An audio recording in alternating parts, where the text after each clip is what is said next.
सतत एक प्रसार माध्यमांवर आणि वृत्तमानपत्रामध्ये बातमी आली की गोंदिया भंडाऱ्यातल्या मोठ्या नेत्यांचा दादाला फोन आला होता. काही राईस मिलरच्या फाईल होत्या किंवा शेतकऱ्यांचा काही फाईलवर सिग्नेचर करायचा, नेमका काय विषय होता? मी माननीय अजितदादाला आदल्या रात्री फोन केला.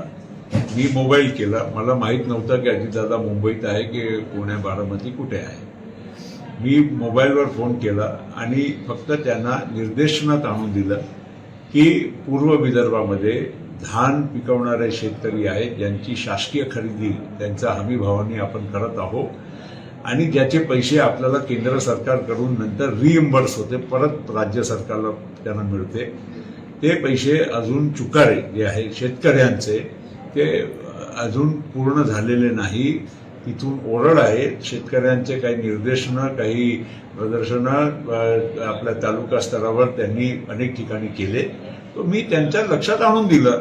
त्याच्यात गैर काय? शेतकऱ्यांचा विषय राज्याच्या उपमुख्यमंत्री आणि अर्थमंत्र्यांच्या नजरेत निदर्शनात आणून देणं ही माझी पण एक जनप्रतिनिधी म्हणून कर्तव्य होतं. ती मी फक्त त्यांना माहिती दिली. आता त्यांनी मला एवढंच सांगितलं, प्रफुल्लभाई असा होणार नाही, मी काही करून म्हणजे लवकरात लवकर शेतकऱ्यांचे पैसे मिळेल त्याच्यासाठी व्यवस्था करतो. आता मला काय माहिती की पुढच्या त्यांनी काय केलं की नाही. आणि खरं आहे की मी फोन केला होता, पण शेतकऱ्यांच्यासाठी केला. कुठल्या कोणाची खासगी फाईल की कोणाला मदत हो. आणि एक उपमुख्यमंत्री म्हणून, फायनान्स मिनिस्टर म्हणून त्यांनी त्या दिवशी माझा फोनसह अनेक लोकांचा फोन त्यांना आला असेल, अनेक लोकांनी निवेदन वेगवेगळ्या कामाची दिले असेल. त्याचा अर्थ हे नाही आहे की मी कुठल्याही कारणाने त्यांना तिथे थांबवण्याचं काम केलं आहे.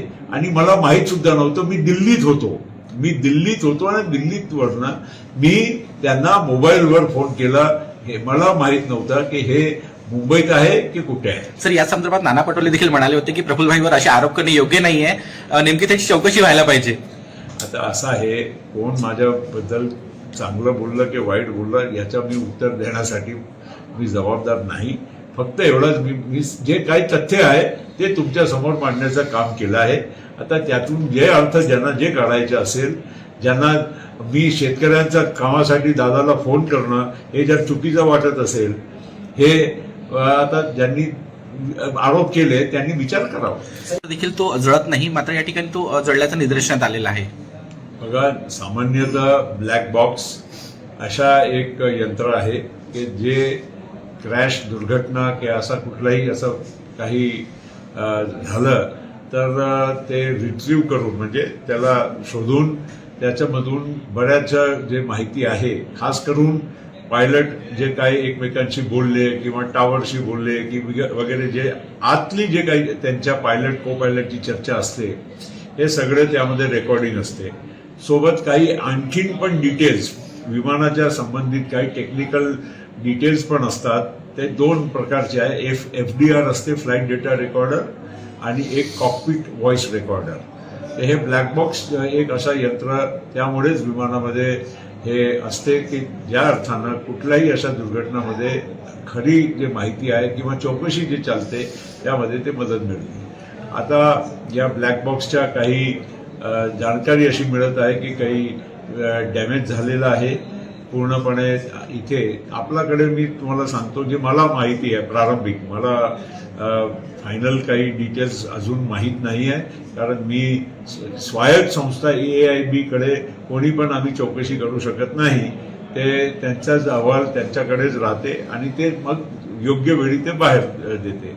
आता नेमका काय झालं मला माहीत नाही, पण एक नक्की आहे की अमेरिकामध्ये लॅब्स अशी आहे की ब्लॅक बॉक्स जर डॅमेज पण झालं ते तिथे त्यांना डिकोड करण्यामध्ये त्यांच्याकडे जास्त टेक्निकल एक्सपर्टीज आहे. तर असू शकते की अमेरिकाला पाठवून तिथून आणखीन ते डिकोडिंग करून आपल्याला माहिती मिळेल. आता मला एक्झॅक्टली माहीत नसताना मी या विषयावर अधिक बोलू इच्छित नाही.